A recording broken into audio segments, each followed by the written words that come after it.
What's up? I'm Keith Kelfus. I'm here with Dan Platta, CEO of Blue Skies Bookkeeping. He built a multi-million-dollar window cleaning business, and in the last video, you can put a link in the description below. You can learn more about why it's so important to have bookkeeping done in your business. But what is COGS? What is COGS? COGS. It's an acronym. It stands for Cost of Goods Sold, which is actually kind of funny since most of us are service businesses. We're not actually selling goods. So it's kind of just an accounting term. You may have been told by like a CPA or somebody else that tells you they know more than you that you don't even have cost of goods sold.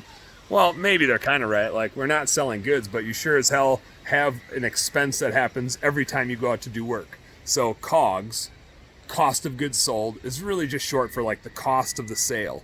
How much does it cost you to go out and do the work at a job? You've got all the other like overhead costs in your business, all the other stuff going on, the marketing, the person in the office, the rent, whatever. Cost of goods sold is the expenses that happen every time you go out to do a job. Why is it important to know what your COGS are? You got to know what your COGS are, because you have to know when you go book a $1,000 job, how much money you actually get to put back in your pocket. Now, you're still going to have other stuff you need to pay out of it, including yourself, but you need to know what the right target is for your industry, and the target varies by industry. But you also need to know when you're not hitting that number, why you're not hitting it, and what you need to do differently. So the big things in cost of goods sold that you need to be thinking about. One, the obvious one, is labor. Every time you do a job, you're paying somebody to do it. You like my Responsibid shirt, Responsicon, dominate the day, baby. Shout out Kurt Kempton.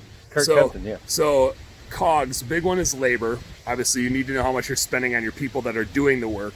The other ones are the fuel to get you out there and back and run your equipment, the supplies to perform the job, and sometimes even like the tools that you're using over time, the workers' comp insurance, damages and repairs. Like, over time, stuff is going to get damaged and you're going to have to fix it. Damages and repairs. Merchant processing. Do you ever charge a credit card?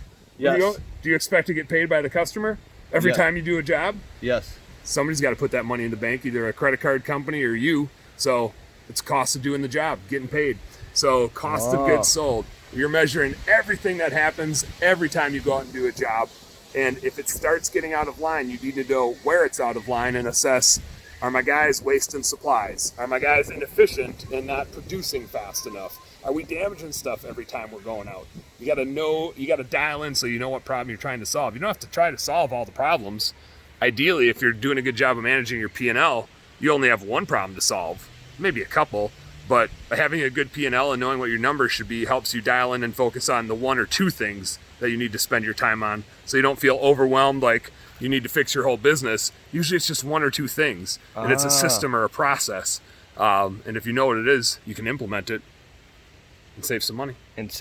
So you said P&L. In the next video, we're going to talk about P&L and what is a P&L statement. Click the links below, and we're going to learn about what is a P&L statement and why it's so important for your business. Make sure you smash the subscribe button. I'll put all the links to Dan Platta and everything about his business. If you need help with the bookkeeping and your business, click the link below.